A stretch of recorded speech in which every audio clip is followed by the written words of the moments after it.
მამაო ჩვენო, რომელიც ახარ ცათაშინა,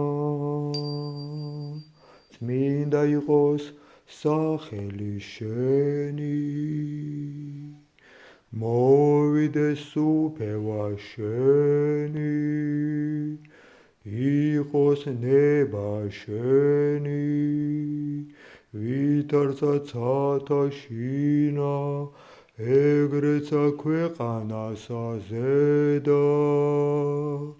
პური ჩვენი არსობისა მოგვეთ ჩვენ დღეს და მოგვიტევეთ თანანადებნი ჩვენნი, ვისაც ჩვენ მიუტევებ თანამდებთა ჩვენთა და ნუ შეგვიყვანებ ჩვენ განსაცდელსა, არამედ გვიხსენ ჩვენ ბოროტისაგან.